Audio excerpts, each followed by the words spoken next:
igitabo cy'imigani igice cya 20 umurongo waho wa mbere haragira hati vino ni umukobanyi, inzoga zirakubaganisha kandi ushukwa nabyo ntagira ubwenge. Pasiteri, ngewe mfite ikibazo, abantu bari kugenda beza vino bakayita nziza, kandi kuva mu itangira kugera uyu munsi vino ari mbi. Iri ni ijambo ry'Imana dusomye hano. Namenye ubwenge bambwira ko vino atari nziza. Itorero nayobotse rintoza ko kunywa vino, inzoga atari byiza, ndetse bakanongeraho n'ijambo rivuga riti abantu banywa inzoga ntabwo bazajya mu ijuru. None pastor, uravuga iki ku bantu uyu munsi bagenda bagaragaza ko vino ngo atari mbi? Ese nawe mu by'ukuri nka pastor tuzi umusesenguzi, umusomyi, uraza kwemeza ko abantu banywa vino bazajya mu ijuru? Alfred, ko numva ibibazo byawe ari hatari. Ibibazo cy'iyi vino ko numva umwuka we yaragufashe naba gushyigikiye, ariko mu byo uri buvuge ndagira ngo ubanze umbwire Alfred, ese Yesu uramuzi? Yesu ndamuzi, we nizeye se. Uranamwizeye? Yesu Kristo w'i Nazareti ari mu bazaca urubanza cyangwa ntabwo ari uzazica? Niwe Imana yazihaye kuzazica. Bivuze ko ari uzaca urubanza? Niwe yeguriye kuzaca imanza z'abazima n'abapfuye. Okay, byiza cyane. Yesu se yaba yaranywaga inzoga cyangwa yaba yari umutagatifu utanywa inzoga? Ntabwo yanywaga inzoga. Kuko zo waziciriye bite kuvuga ko ntabwo yanywaga inzoga, kuko n'abatambyi ntibazinywaga, ntabwo Yesu yari kunywa inzoga. Urakoze cyane, urerekana ko Yesu atanywaga inzoga. Ntahantu yanywaga inzoga. Nindamuka nkweretse ko yazinywaga urakora iki? Ukanyereka ko yazinywaga? Yego. Mbo nunyereka ko Yesu yanywaga inzoga, ninkwereka se ko n'Imana ubwayo na Yesu yanyoye inzoga nayo yanywaga, ubwo urabikora wiki? Uzego mbo none se ntiri mu bazaca urubanza se? Ngewe ntanze umugabo kare. Imana mubonane wenyine. Mana, ni Korode uri kubivuga. Korode niwe ugiye kugushinja. Reka mpere kuri Yesu nk'umuntu. Wambwiye yuko Yesu atigeze anywa inzoga, atanazinywaga, kandi koko ni nako imyumvire y'abantu benshi bazi. Ariko banza unsomere muri Matayo twumve iki byanditswe bivuga. Ni ikirura cy'umunywi w'inzoga. Ndagira ngo ubanze umfashe tujyane. Yesu baba baravuze ko ari umunywi w'inzoga bataramubonye azinywa.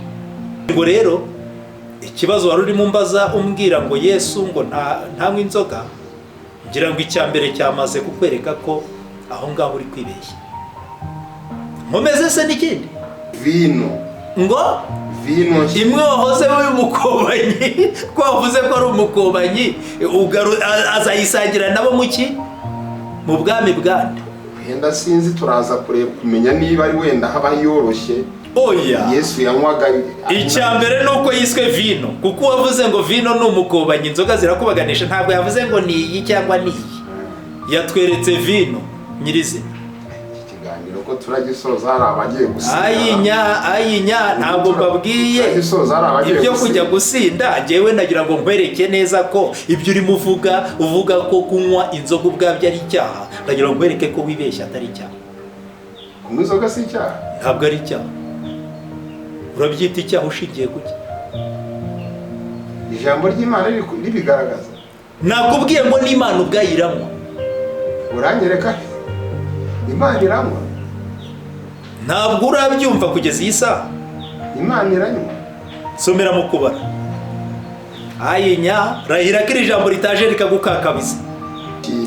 ubyarira soma neza ibyanditswe. aba ariho ubyarira ituro, aba ariho ubyarira ituro ry'ibisindisha.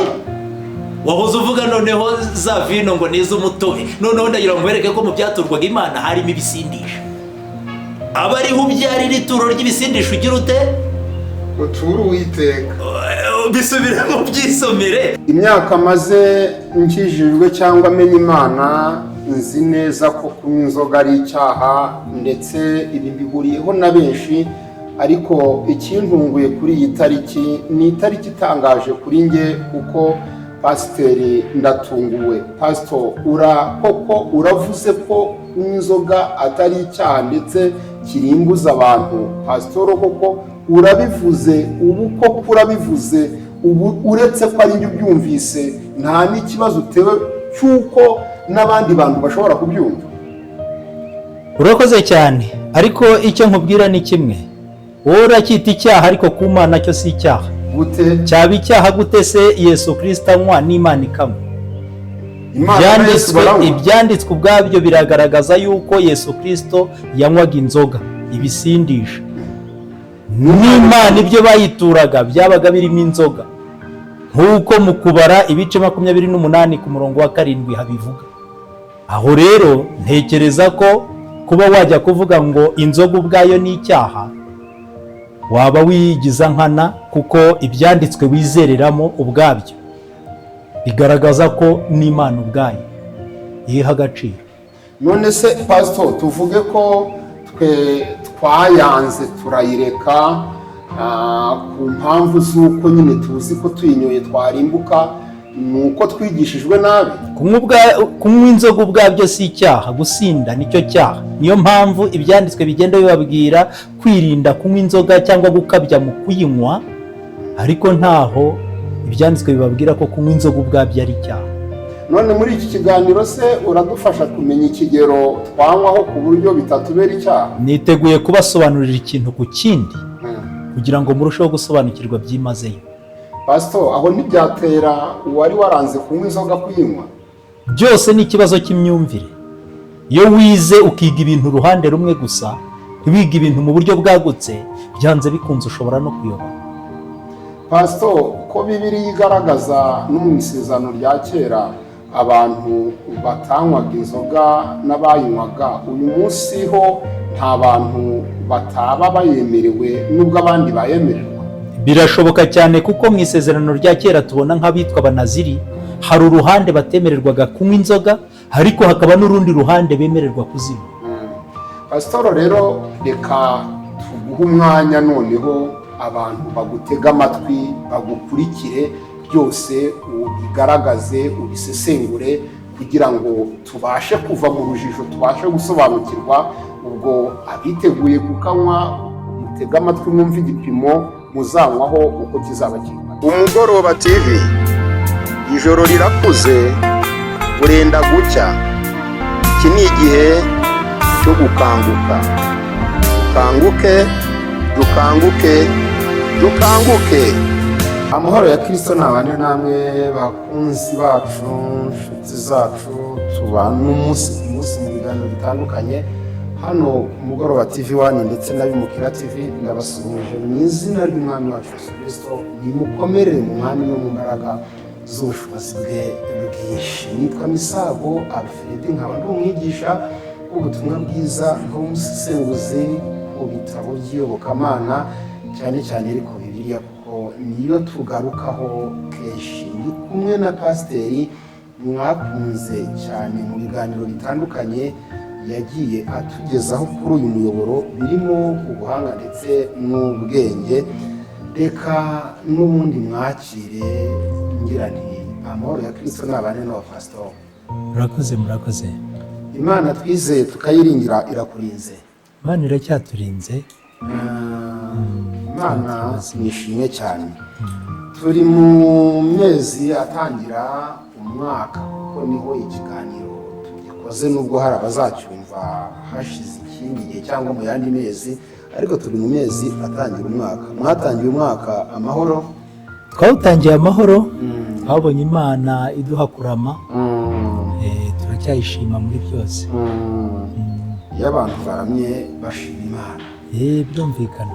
Reka duhe ikaze abakunzi bacu aho baherereye hose mu mpande zitandukanye, ariko tubasabe mukore subscribe, nimukore share, musangize abantu ubutumwa bwiza, nimukore comment, mutugezeho ibitekerezo byanyu muri comment n'ibyifuzo byanyu, duhari ku bwanyu. Pastor, Amen. mbwira aba bantu amazina yawe kugira ngo niba harimo abashya bakumenye. Murakoze cyane. Ku batanzi, amazina yanjye nitwa Twagirimana Jean Claude, ni umupasitori guturuka mu matorero y'ababatisita yigenga. Ngo pasiteri tugiye kubana, bivuze kare, araza gusoza anabaha na nimero, niba hari ibintu muraba mutasobanukiwe mu byo tugiye kuganira muzabimubaze, muzabimbaze. Bivuze kare, tugiye kuganira ni Claude pasiteri. Nyuma y'ikiganiro ibyo utaza gusobanukirwa muzabimubaza, ntacyo bitwaye. Ndahari rwose. Pastor senga Imana tuganire. Murakoze cyane. Reka twubahe Imana dusenge. Data wa twese uri mu ijuru mwiza, Imana y'ukuri yo kwizerwa, Umwami w'ikirenga, izina ryawe ryiza niryubahwe. Kandi rero ubwami bwawe bwiza nibukomeze buze buganze mu kubaho kwacu kose, buhawe ikaze. Ugushaka kwawe kwiza bari ko kubaho mu kubaho kwacu ku isi nk'uko kuba kubari mu ijuru. Duciye bugufi imbere kongera kugushimira ko ukiduhaye kurama no kubona amahirwe yo kubasha gutambutsa ubu butumwa. Turagusabye rero ukorere mu bwenge bwacu kandi ukorere mu bwenge bw'abazakurikira ibi biganiro, kugira ngo babashe kurushaho gusobanukirwa ibihuje n'ugushaka kwawe, kandi bityo bashyire mu bikorwa. Tuguciriye bugufi, twavuga byinshi ariko byose urabizi. Twavugaga ngo byose uko ubishima no kubishaka niba ari byo bibaho, n'ubundi tubigusabye twizeye ku bwa Yesu Kristo Umwami n'Umukiza wacu. Amina. Igitabo cy'Imigani igice cya 20 umurongo waho wa mbere haragira hati, vino ni umukobanyi, inzoga zirakubaganisha kandi ushukwa nabyo ntagira ubwenge. Pasiteri, Amen. ngewe mfite ikibazo, abantu bari kugenda beza vino bakayita nziza, kandi kuva mu itangira kugera uyu munsi vino ari mbi. Iri ni ijambo ry'Imana dusomye hano. Namenye ubwenge bambwira ko vino atari nziza. Itorero nayobotse rintoza ko kunywa vino, inzoga, atari byiza. Ndetse bakanongeraho n'ijambo rivuga riti abantu banywa inzoga ntabwo bazajya mu ijuru. None Pastor, Karameli, uravuga iki ku bantu uyu munsi bagenda bagaragaza ko vino ngo atari mbi? Ese nawe mu by'ukuri nka pasitoro tuzi, umusesenguzi, umusomyi, uraza kwemeza ko abantu banywa vino bazajya mu ijuru? Alfred, ko numva ibibazo byawe ari hatari.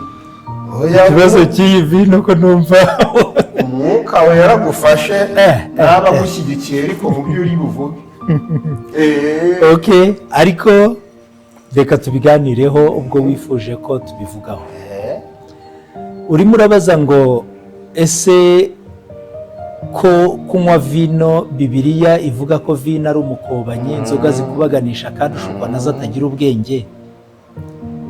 None wowe uremera ko umuntu unywa inzoga ngo azajya mu ijuru harya cyangwa bizajya? Azajyayo. Urakoze cyane. Ndabanza nanjye nkubaze, ese kunywa gusa ubwabyo utasinze ni icyaha? Ikibazo si ukunywa gusa, ahubwo ikibazo ni icyo yanyoye. Icyaha ni icyo yanyoye. Icyaha gitangirira ku cyo yanyoye, gusinda biza nyuma. Bivuze ngo inzoga ubwayo ni icyaha? Kuyinywa ubwayo ni icyaha. None se ukoze no ku icupa ryayo uba ukoze icyaha? Uba ukoze ku gihumanye. Uba ukoze ku gihumanye. Kuva kera ikintu gihumanye nta n'uwemeraga kugikoraho, nta muntu wemererwaga kugikoraho. None ubwo se uwo wafashe noneho akananywa reka no kuvuga uwakozeho gusa, mvuge noneho n'uwanyweye. ubwo wanyoye nyine kamubayeho. Ninde uzamucira urubanza rumurimbura ko yanyweye inzoga? Uwandikishije Bibiliya. Ninde? Imana. Imana niyo yandikishije Bibiliya. Ndatekereza icyo nacyo twazagikoraho ikindi kiganiro. None Bibiliya se muri Petero kubera ko abantu banditse Bibiliya bari bashorewe n'umwuka wera w'Imana. Icya mbere ni ukubanza gutandukanya. Muri Bibiliya nshobora kukwerekamo n'ibintu bimwe bimwe Imana itanavuga. Sibyo rero tugiye kuganiraho.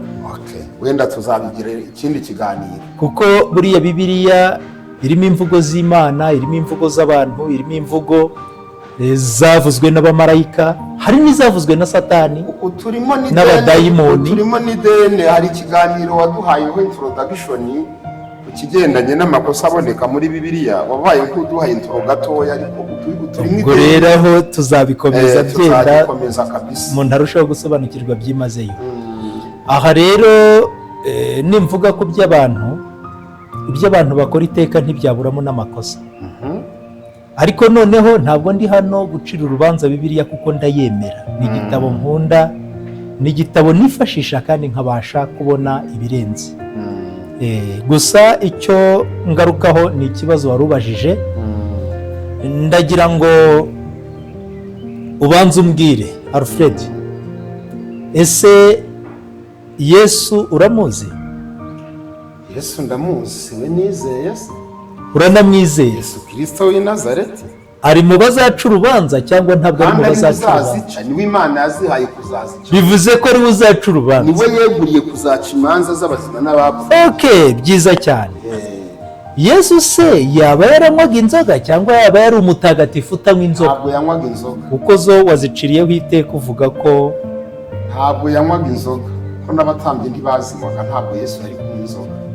Urakoze cyane. Urerekana ko Yesu atanywaga inzoga. Nta hantu yanywaga inzoga. Nindamuka nkweretse ko yazinywaga, urakora iki? Ukanyereka ko yazinywaga? Yego. Nunyereka ko Yesu yanywaga inzoga, ndemera ibyanditswe nyine kuko urabinyeretse mu byanditswe, ariko nubimbwira mu magambo gusa ntabyo ndi bwumve. Ninkwereka se ko n'Imana ubwayo na Yesu yanyoye inzoga, nayo yanywaga, ubwo urabikoraho iki? Yego. None se ntiri mu bazaca urubanza se? Ngewe ntanze umugabo Imana mubonane wenyine. Imana ni Korode uri kuvuga. Korode niwe ugiye kugushinja. Oya, wivuga gutyo mu kiganiro wewe ugiye gukonta ku byanditswe, hanyuma turebe ikiri ukuri. Niba ibyo urimo uvuga koko bifite ishingiro cyangwa se niba nta shingiro bifite. Ni ibisanzwe ababurana ari babinywa bayigiza nkana, n'intsindwa n'ijambo ry'Imana, amaboko ndayamanika. Urayamanika? Abagenzi banjye ubwo bari ku ruhande rwanjye ubwo turayamanika. Ugize neza, ugize neza. Reka mpere kuri Yesu nk'umuntu. Wambwiye yuko Yesu atigeze anywa inzoga, atanazinywaga, kandi koko ni nako imyumvire y'abantu benshi bazi. Ariko banza unsomere muri Matayo twumve icyo ibyanditswe bivuga. Mu magambo Yesu Kristo yavuze, twumve icyo arimo yerekezaho cyangwa arengurizaho. Igice cya Matayo ibice 11. Yego. Ndagira ngo unsomere uturutse ku murongo wa 16 ugeze ku murongo wa 19. Ariko ab'iki gihe ndabagereranya n'iki? Uwo ni Yesu urimo uvuga, arimo aravuga ngo ariko ab'iki gihe ndabagereranya n'iki? Bameze nk'abana bato bicaye mu maguriro. Abo bameze nk'abana bato bicaye mu maguriro, bahamagara bagenzi babo. Kandi abo barimo barahamagara bagenzi babo bati, babavugirije imyironge. Dore twabavugirije imyirongi, ntimwabyina. Twaboroze ntimwarira. Twaboroze nyamara ntimwarira. Kuko Yohana yaje atarya. Ati dore kandi Yohana we yaje atarya atanywa. Bagira batafite dayimoni. Abo batangira kumuciraho iteka, bamucira urubanza bavuga ngo afite abadayimoni. umwana w'umuntu aje arya anywa. uwo mwana w'umuntu uvugwa ninde? Yesu niwe ubwe wivuga. aje arya anywa. Nyamara Yesu ubwe aje arya anywa. subiramo iryo jambo. umwana umbwiye ko ari Yesu se?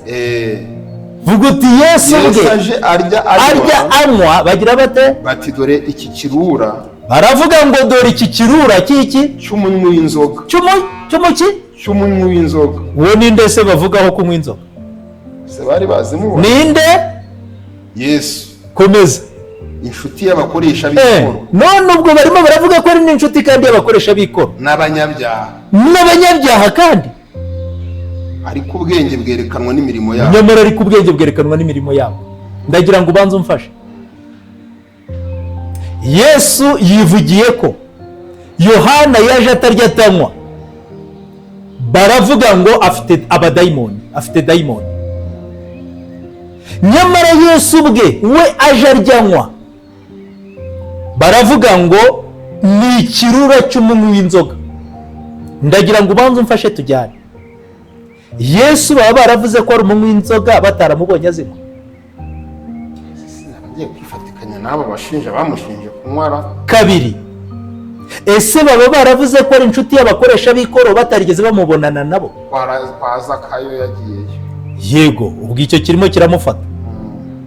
Gatatu, baba baravuze ko ari inshuti y'abanyabyaha batarabonaga abari kumwe nabo. Nawe ubwo arivugira ati abazima sibo bakeneye umuvuzi, abarwayi nibo bakeneye umuvuzi. Bivuze ngo rero ikibazo wari urimo mbaza umbwira ngo Yesu ngo ntanywa inzoga, ngira ngo icya mbere cyamaze kukwereka ko aho ngaho uri kwibeshya. Nkomeze se n'ikindi? Ikwibeshya. Nkomeze n'ikindi se?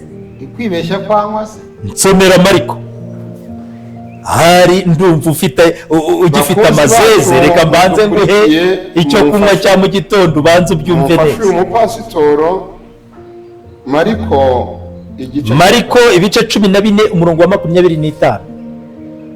Buriya hari uguca urubanza ugasanga uri kurucira na nyir'ubwite. Avuga ngo ndababwira ukuri yuko uyu ni Yesu ubwe urimo wivugira. Ntazongera kunywa ku mbuto ubwo aravuze ati ndababwira ukuri yuko ntazongera. Kuvuga ngo ntazongera ubwo bivuze ko yigeze kubanywa cyangwa ari kunywa muri uwo mwanya. Siko bimeze se? Kunywa ku mbuto mfasha ahantu tubaze tuhumvikane. Kuvuga ngo ndababwira ukuri yuko ntazongera kunywa bivuze ngo yigeze kunywa cyangwa se arimo aranywa. Kunywa imbuto z'imizabibu. Nyine mfasha tujyane icyo tubaze tugenderanye. Mbere ariko twabonye inzoga. Kabiri rero naho tugiye kureba niba ari yari kunywa cyangwa atari. Ngo ndababwira ukuri yuko ntazongera kunywa ku mbuto z'imizabibu kugeza umunsi nzagira nte? Nzagira nte? Namwe iki? Vino. Ngo vino imwe wahoze w'umukobanyi ko wavuze ko ari umukobanyi azayisangira nabo muki mu bwami bwande. Henda sinzi turaza kumenya niba ari wenda haba yoroshye. Oya, Yesu yanywaga. Icya mbere nuko yiswe vino, kuko wavuze ngo vino ni umukobanyi, inzoga zirakubaganisha. Ntabwo yavuze ngo ni iyi cyangwa ni iyi, yatweretse vino nyirizina. Ko turagisoza hari abagiye gusinda. Ayinya ntabwo mbabwiye ibyo kujya gusinda. Njyewe nagira ngo nkwereke neza ko ibyo urimo uvuga ko kunywa inzoga ubwabyo ari icyaha. Nagira ngo nkwereke ko wibeshya atari icyaha. Kunywa inzoga si icyaha? Ntabwo ari icyaha. Urabyita icyaha ushingiye kuki? Ijambo ry'Imana ribigaragaza. Nakubwiye ngo n'Imana ubwayiranywa. Uranyereka Imana iranywa? Ntabwo urabyumva kugeza iyi saha. Imana iranywa? Somera mu kubara. Ayinya rahira ko iri jambo ritaje rikagukakabiza. Sense nabaho. N'uwabyumvaga aricyo wese nabanza atega amatwi yumve asobanukirwe, mureke gucira imanza n'abatakaye bacirwa urubanza. Kubara ibice 28 umurongo wa 7. 28 umurongo wa 7 haravuga ngo iki? Ituro ni iki? Ry'ibyo kunywa. Ituro ni iki? ituro nyine ni ituro batura umwami, ni ikintu batura imana, utura uwo wubaha, uramya, si byo se? Imana se siko bimeze?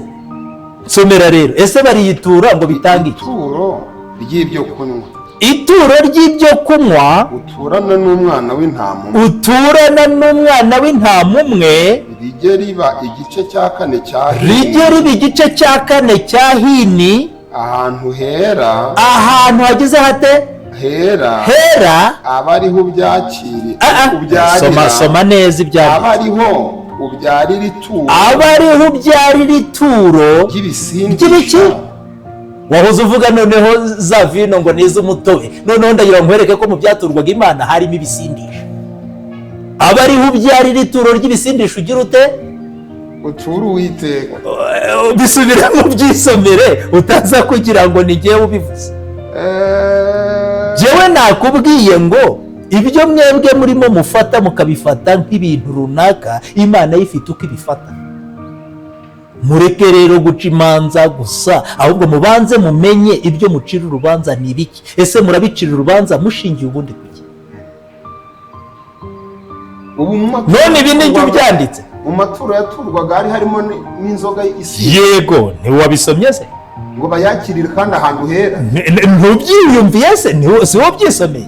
Kubara 28:7 hatubwiye ngo ituro ry'ibyo kunywa uturana n'umwana w'intama umwe, rijye riba igice cya kane cya hini, ahantu hera aba ariho ubyarira, kubyarira naho barisukaga, aba ariho ubyarira ituro ry'ibisindisha. Noneho hari abavuga ngo hari iz'umutobe, ngo hakaba n'izi bagashaka kusigiriza. Aha barimo barivugirira igisindisha, aba ariho ubyarira ituro ry'ibisindisha utura Uwiteka. None ubu uracyatera impaka? Iri mu maturo yaturwaga Imana. Ntacyo urumva ubu muri ibi? Pasitoro, biratangaje kuba mu maturo yaturwaga hari harimo n'ituro ry'ibisindisha kandi rikakirwa ahantu birivuze ngo hera. Mbo aha turi mu isezerano rya kera, ariko banzi cyanditse, ariko nirishya twarirebye, byanditse twaherewe biri mu isezerano. Nakweretse impande zombi, n'ubu ndacyakwereka. Ariko se byibuze agace ko kagavuga ko inzoga ari mbi, byibuze nawe uraza kukageraho byibuze. Ese Imana ubwayo niyo yivugiye ko ari mbi, bakaba bayitura kandi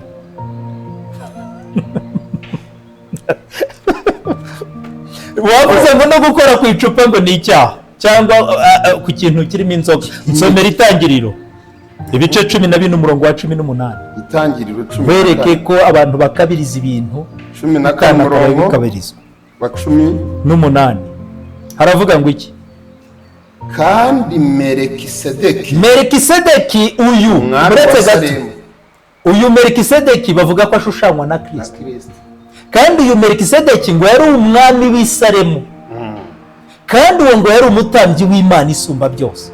Ndagira ngo twumve uwo mutambyi w'Imana isumba byose niba yarahaga agaciro vino cyangwa niba nta gaciro yayihaga. Nsomera. Kandi Melikisedeki, soma 14:18 ngo kandi Melikisedeki umwami w'i Salemu yazanye imitsima na vino, yari umutambyi w'Imana, ndetse uwo kandi ngo yari umutambyi w'Imana isumba byose. None mfasha tujyane iyo Mana isumba byose yohereza umutambyi wayo ku mugaragu wayo Aburahamu, inshuti yayo, imuhaye uducuma n'uducupa yirirwa azungurukana tw'inzoga. None iyo Mana yabiyibona nk'ikizira, uwo mutambyi wayo akaba azungurukana ubwo bucuma n'ubucupa abijyana. Se twebwe twemeza ko inzoga ari icyaha, twebwe ntabwo Bibiliya twasomye. Mubikuraho nyine, kandi Bibiliya mfasha tujyane umbwiraho mubikura. Kandi twasomye umukubaganye mu Migani 20. Wowe rero kuri gufata ibyanditse aho mu Migani bihabanye cyane n'icyo byashakaga kuvuga. Ariko hari n'ahandi hagenda habivuga da. Itangiriro 27 umurongo wa 28. Itangiriro 27 umurongo wa 28. twumve noneho Isaka we yakoze iki? Yaba yaratanze cyitegererezo ki kuri vino? nuko Imana iguhe ku kime kiva mu ijuru. Uyu ni umwana we yari arimo ahesha umugisha, tujyane. Uyu ni umwana we arimo ahesha umugisha, yaramubwiye ngo Imana iguhe ku kime kiva mu ijuru, no kuki? No ku mwero w'ubutaka n'imyaka y'impeke nyinshi. Niki? Na vino igize ite? nyinshi. None vino nayo ayihawe mu migisha, ahawe kandi noneho ngahawe nyinshi, ntanahawe nke. Bishoboka bite? Kereka niba musoma Bibiliya muyicuritse, cyangwa se aya magambo akaba ari njye ndi kuyandika, niwe uri kuyisomera. Ejo mutaza kugira ngo nabatuburiye, reka mubyisomere. Itangiriro 49 umurongo w'9 kugeza ku 10 haravuga ngo iki? Itangiriro 49 umurongo w'9 kugeza ku 10. Yuda ni icyana cy'intare. Urazamutse mwana wanjye. Urumva imigisha igiye guhabwa Yuda, wumve n'ibigiye kumugereranywaho. Haravuze ngo Yuda ni nk'icyana cy'intare. Urazamutse mwana wanjye. Uwo ni Yakobo uri muhesha umugisha umwana we Yuda, amubwira ati urazamutse mwana wanjye. Uvuye mu muhigo. Yunamye abunda nk'intare. Iyo wunamye ubunda nk'intare y'ingore. Ninde wayivumbura? None iyo ntare y'ingore ninde wayivumbura? Umwami ntizava kuri Yuda. Inkoni y'ubwami ntizava kuri Yuda. Uwo ni umugisha. Kandi dore inkoni y'ubutware ntizava hagati y'ibirenge bye. Nyirayo uwo ninde uvugwa? Wagombaga kuza. Yesu. Ubyivugiye neza, urivugira ko ari Kristo Yesu. Hanyuma nyirabyo ataraza ngo kandi uwo ni wo amahanga azumvira. Aziritse ishami ye y'indogobe. Aziritse iki? Ishami ye y'indogobe. Iki? Ishashi. Aziritse ishashi ye y'indogobe ku muzabibu. N'icyana cye cy'indogobe akiziritse ku muzabibu urutaho ubwiza. Ameshesha imyenda ye vino. Ameshesha imyenda y'iki? Vino. Ameshesha imyenda ye vino. Ihagarariye. Imyambaro amaraso y'inzabibu. Imyambaro yimeshesha amaraso y'inzabibu. Bishatse kuvuga iki? Iyi myenda yameshesheje vino, urumva vino irimo irashushanywa na ya maraso ye. Urakurikira? Yari yahindanijwe ku myambaro ye. Urumva noneho ko irimo igereranywa na vino. Icyo wavugaga nk'ikizira, Imana yose iri kugifata nk'ikizira. Ahubwo ibyo wambwiraga uracyabihagazeho. Ibyo nakubwiraga rero, reka nguhe ibyanditswe nka bibiri shingiraho kugira ngo ugire icyo bivugaho, icyo byari bishatse kuvuga. Muri Yesaya igice cya 5:22 bazabona ishyano abigira intwari. Abagira bate? Abigira intwari. Abagira bate? Abigira intwari. Abo ni abigira intwari mu kugira gute? Zo kunywa inzoga. Mu kunywa inzoga. Bakagira imbaraga zo guturira. Kandi ngo bakagira imbaraga zo guturira ibisindisha. Aho ni hamwe. Abo bazabona ishyano. Utaraharenga. Nje nakubwiye ko gufata inzoga akinywera gusa atagiye muri ibyo byo kwigira intwari cyangwa se ngo agere ku ntambwe yo gusinda, nta cyaha afite. Ariko wowe wari watangiye umbwira ko no gukoraho ubwabyo ari icyaha.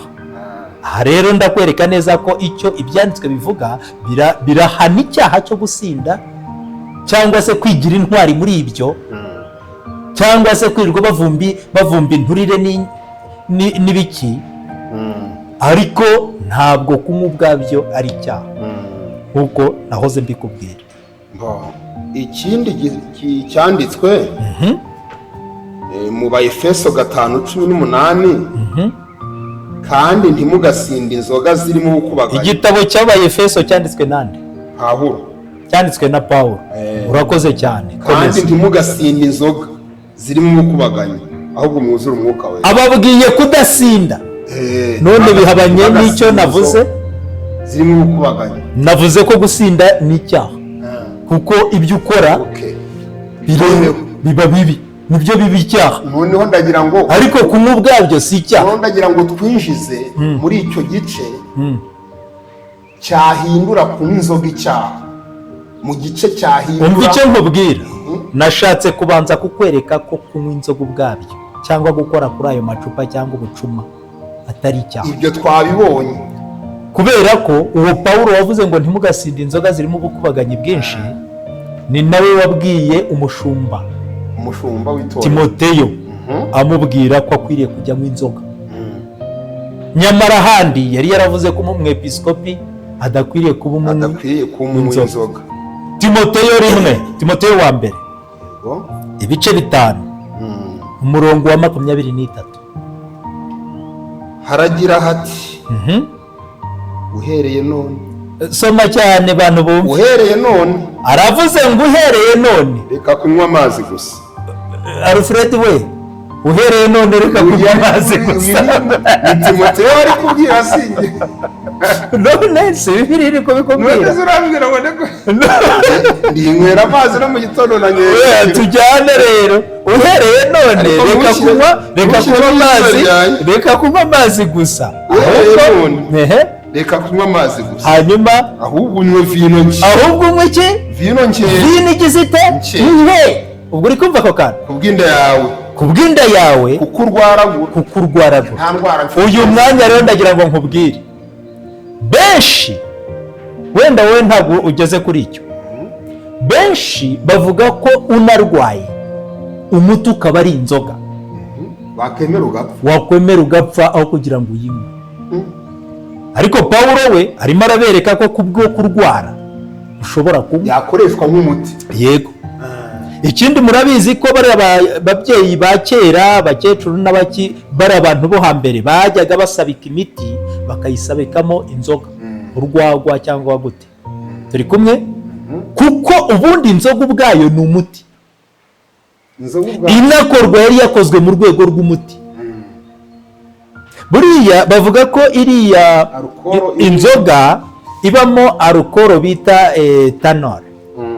Iriya alukoro etanol ni alukoro umubiri ukeneye. No kwa muganga hari aho ugera bakakubwira bati unywa inzoga utashwe.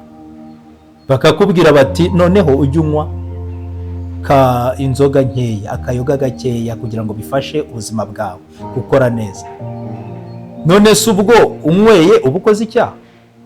Icya kabiri, iriya alukoro etanol ku muntu uyikeneye mu mubiri, nk'abantu bakunze no kugira imivuduko mike y'amaraso, hari n'igihe babibabwira.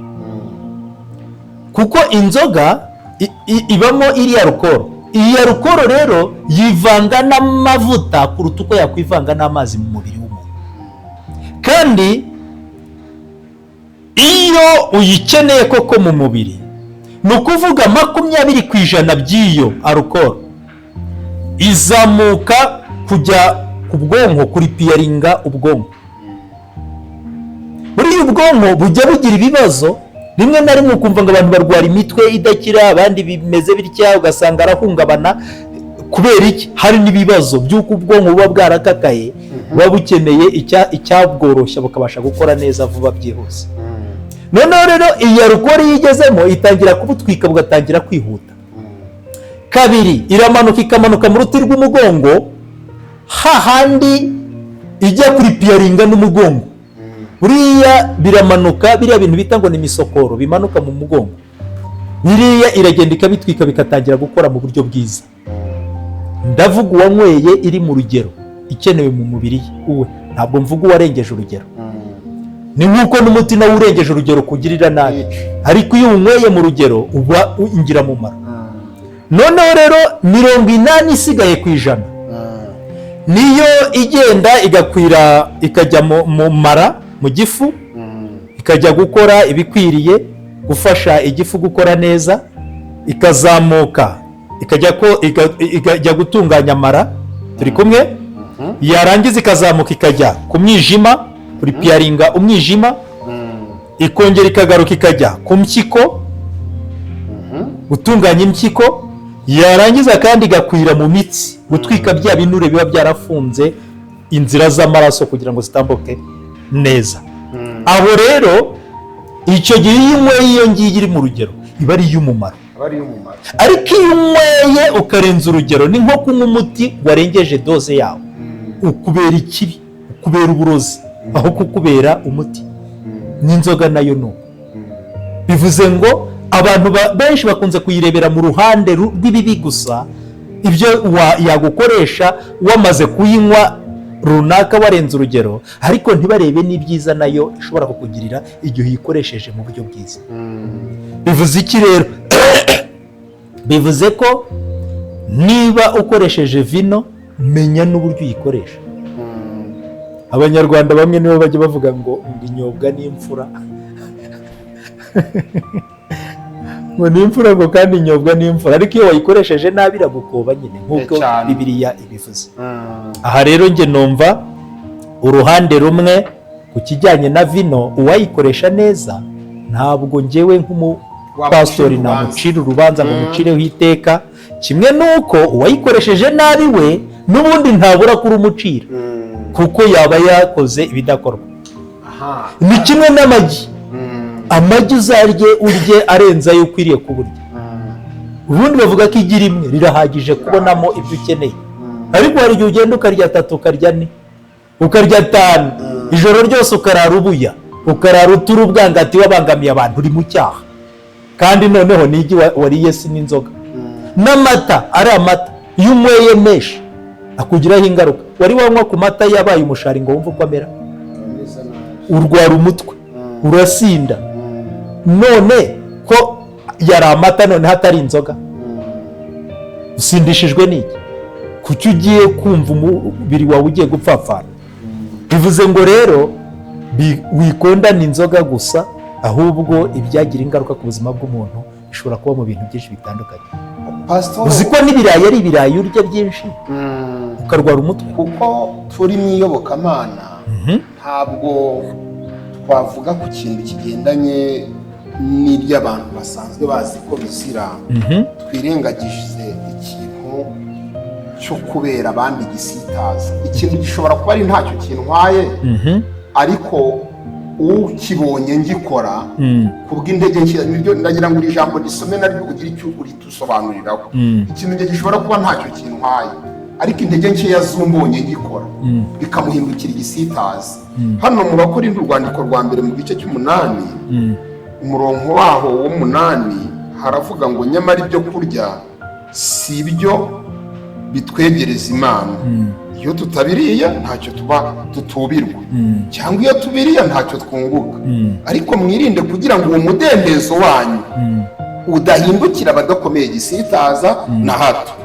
Kuko umuntu nakubona wowe ujijutse wicaye uri mu ngoro y'ikigirwamana, mbese ibyo ntibizabera umutima we udakomeye guhagarara guhangara kurya ibiterekereshejwe ibigirwamana, maze udakomeye akabarimbuwe no kujijuka kwawe, kandi ari we mwene data Kristo yapfiriye. Nuko ubwo mucumura kuri bene data mugakomeretsa imitima yabo idakomeye, muba mucumuye no kuri Kristo. Nuko rero niba ibyo kurya bigusha mwene data, sinzarya inyama iteka ryose kugira ngo ntagusha mwene data. Ndagira ngo ahangaha ugire icyo havugaho. Wenda wowe undi azidoza ashobora kunywa idateza ikibazo, haba mu buryo bw'umwuka no mu mibereho. None hari udakomeye ukubonye wicaye mu kabari, we rero kuko atanajijutse ari injiji nk'uko biri bivuze, waravuze uti ubwo na Pastor Claude na Ruferedi bari kunywa, reka nanjye gutumirwa. None akisanga aguye muri yaka, ahubwo na Bibiliya itemera. Fasha abantu niba hari n'ubikoze byakorwa mu buhe buryo butari buze kugira uwo byahindukira igisitaza mu buryo bwo kugusha abandi. Ubundi muri rusange twavutse batubwira ko iyo umwana ajya kuvuka ngo anyarira umukondo inda igashwanyuka ngo agasohokamo, yamara kugera hanze akongera akahanyarira ngo hagaterana. Ariko se byari ukuri? Uko kwari ukuri? Ubu ugeze aha ntabwo uzi ibijyanye n'imivukire y'umwana. Ndavuga umwana uko avuka uyu munsi wa none, ku babyaza barabyumva cyangwa se abantu bakuru babyaye barabizi. Cyari ikinyoma. Ariko uko twabayeho twumva, twabayeho tuzi ko ariko bikorwa, natwe tukanabyigishanya. Ariko se bivuze ko byari bibigize ukuri? Ntabwo bikuyeho ukiri ukuri kuba ari ukuri. Bivuze ngo rero n'ibindi nabyo ni nk'uko, kubera ko Bibiliya iravuga ngo urya imboga nsa ntagahinyura urya byose, n'urya byose ntagahinyura urya imboga nsa, kuko bose Imana yabemeye. Icya kabiri, ijambo ryatubwiye ngo ntihakagire umuntu ubacira urubanza kubw'ibyo murya, munywa cyangwa kuziririza imboneko z'ukwezi, amasabato n'ibindi. Yego pasiteri, murimo murakomeza mudusobanurira mu by'ukuri ikigendanye n'uburyo byakorwa, ariko nanone mu buryo butabangamira abandi. Jewe icyo narwanyaga ni uguca urubanza urucira umuntu kuko yanyweye. Igihe yanyweye afite kontrole nta rubanza afite. Ariko nanone twabwiwe ko tudakwiriye kwigira intwari muri ibyo, ngo mwiheshe agaciro nk'abakozi b'Imana bagabura ibyayo. Nanone ushobora no kugenda ugiye kunywa ako gake ariko ukabikora mu buryo butari bwiza. Icyo gihe nabwo ukaba watukisha izina ryiza witirirwa. Nge rero nkumva ubwabyo kunywa si ikibazo, ahubwo gusinda ni ikibazo, cyangwa se kubikora mu buryo butajyanye no kwihesha agaciro, cyangwa se ngo ugaheshe n'izina ry'Imana witirirwa. Ariko kuba umuntu yahagarara hariya agaca urubanza gusa ngo kuko akubonye usomyeho kubw'impamvu yawe, ntekereza ibyo byaba ari kwijijisha. Ikindi nanone ni byiza kongera gutekereza, abantu bose siko bemererwaga kunywa inzoga, nubwo uruhande rundi kuyinywa bitari icyaha. Nk'iyo turebye mu gitabo cyo kubara ibice 6:3 havuga abo bitaga abanaziri, bo babuzwaga kuyinywa. Haravuga ngo wahageze, umugabo cyangwa umugore niyirobanurisha mu bandi guhiga umuhigo wo kuba umunaziri, ngo yiyereze Uwiteka, yitandukanye na vino n'ibisindisha bindi. Urumva si vino yonyine, hari n'ibindi bishobora gusindisha. Ntakanywe umushari wa vino, kandi ntakanywe umushari wa vino cyangwa w'igishindisha kindi. Dukomeze. Igisindisha kindi ntakanywe ibyo kunywa by'uburyo bwose, byaturutse mu nzabibu, niyo yaba imitobe yayo ntiyemererwa nayo kuyinywa.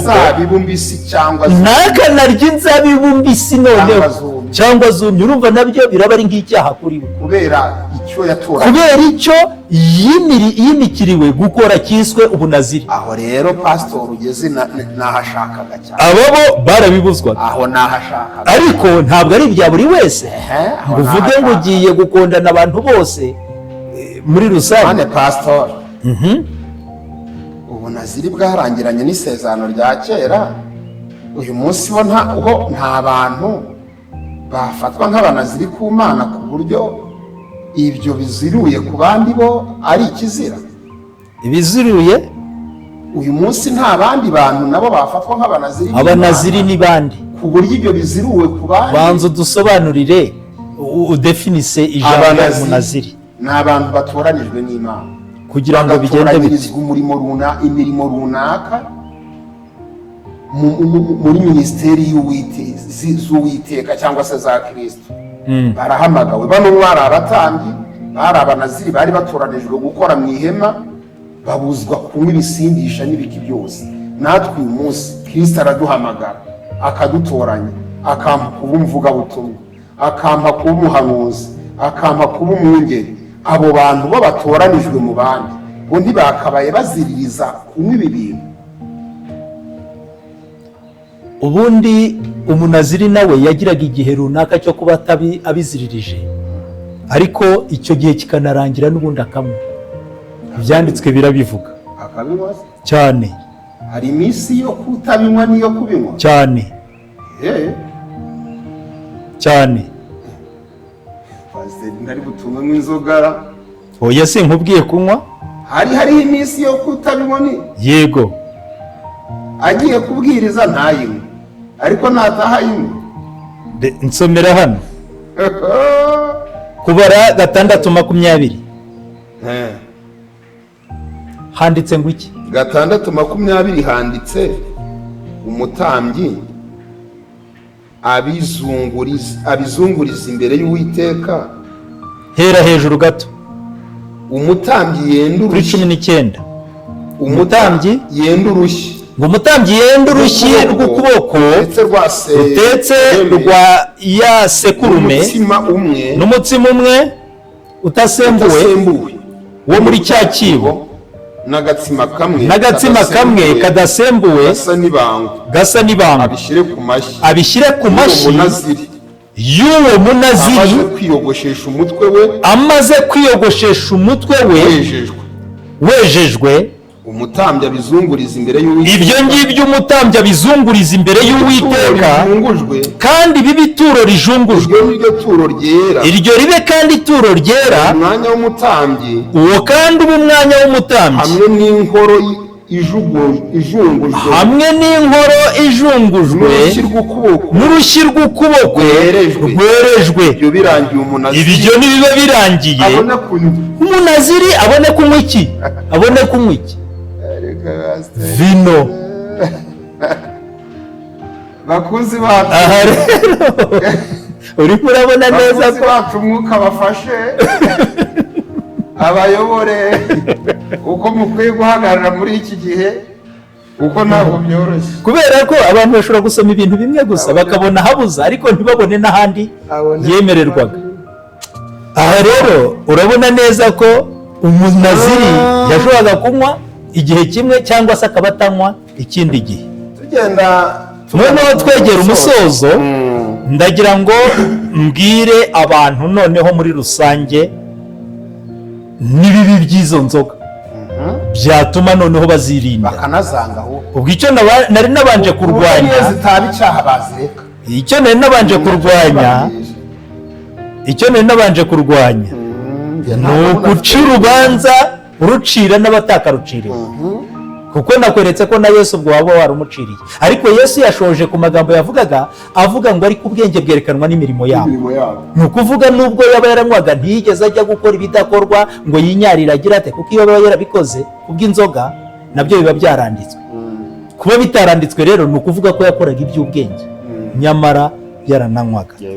Aha rero tugiye kureba noneho ikibi cy'inzoga na Bibiliya ikibivugaho, twumve yuko nabyo dushobora kubyirinda igihe tudashoboye kuba twabasha kubyuzuza neza nk'uko bikwiriye kuba bikorwa. Nsomera mu byanditswe, twari twamaze kubona ko abatambyi bo bazikoreshaga barimo batamba bagira bate, twari twabibonye.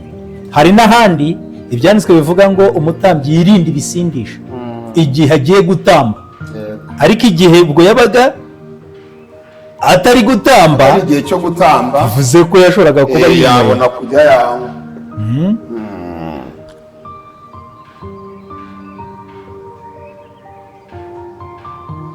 Reka dusome hano naho twumve iki byanditswe bibivugaho turimo dusoza.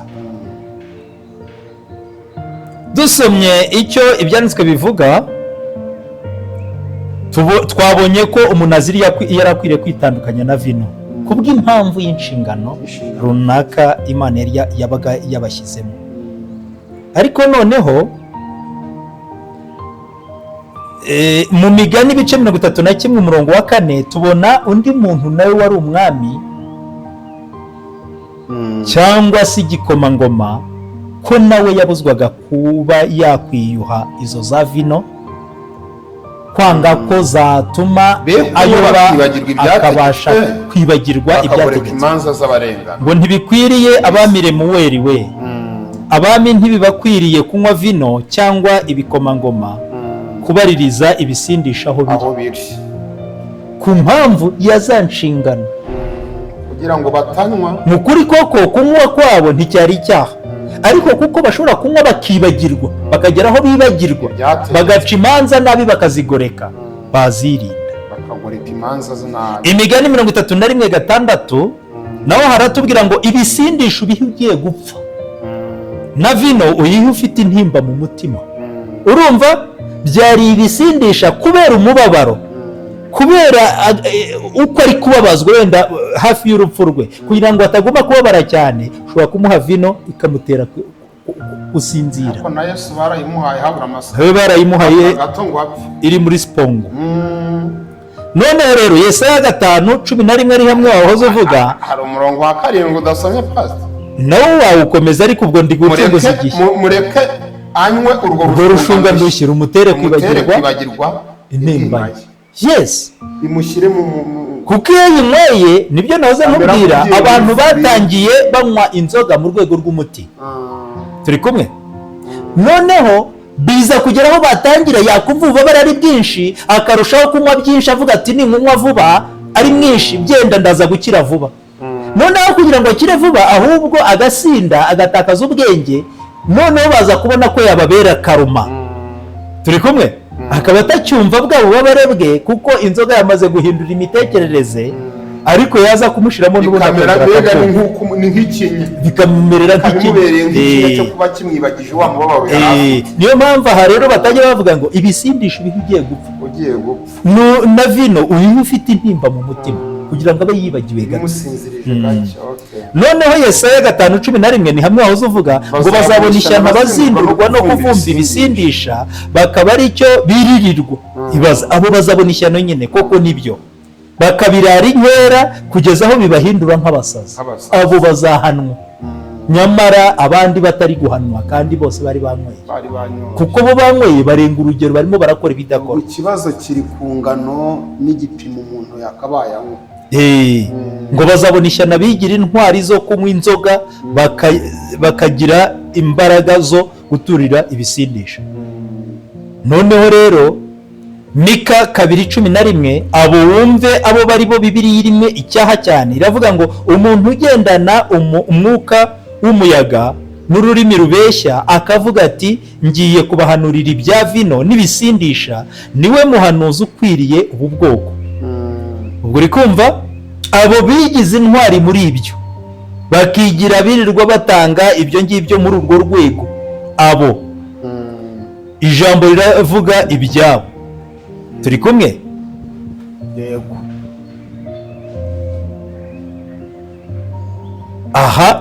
Aha birimo biraboneka neza.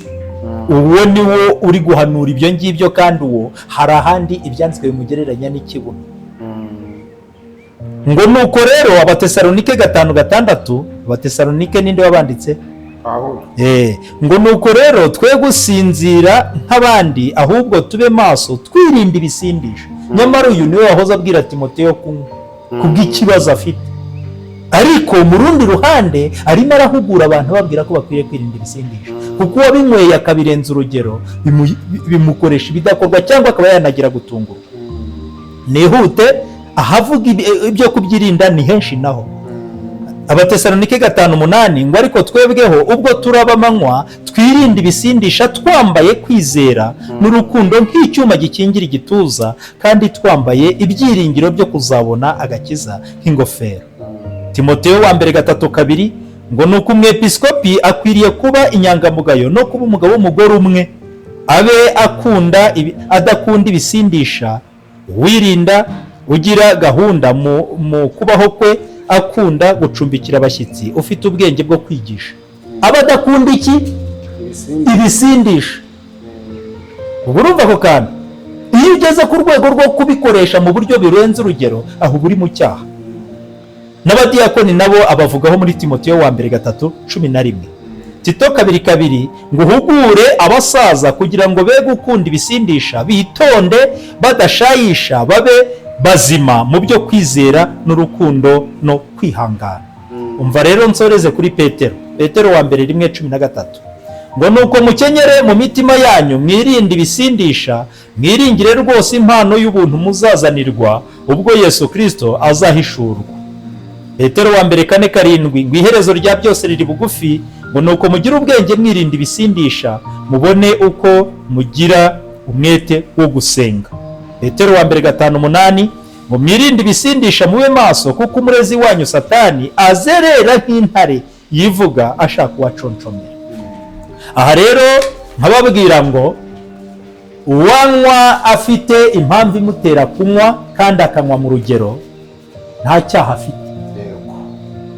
Na Yesu yanywaga mu rwego rwo kugira ngo abone uko yegera bariya, abashe kubakiza, abashe kubigisha, abakize. Turi kumwe? Ariko wa wundi noneho ujya kunywa atazi n'ibyo arimo, akanywa adafite umupanga, ahubwo akanywa ari mu murongo wo gusinda, amara kunywa itangiye kumukoroga, agatangira gutukana, agatangira kujya mu busambanyi, agatangira gukora ibidakorwa, uwo ari mu cyaha. Numva rero muri rusange kunywa ubwabyo ibyara icyaha, ariko iyo unyweye ukarenza urugero uri mu cyaha. Hasoza rero mbwira abantu ko nanone uwavuga nawe ngo agiye kunywa akwiriye gutekereza ibikwiriye ku muntu w'Imana, ko akwiriye kwihesha agaciro. Nanone umukozi w'Imana ugabura ibyayo yananywa akanywa mu buryo bwiza, yihesherezamo agaciro, akanubaha, yubahiriza n'Imana yitirirwa. Imana itugirire neza. Pasitoro, reka tugushimire, Yesu aguhe umugisha.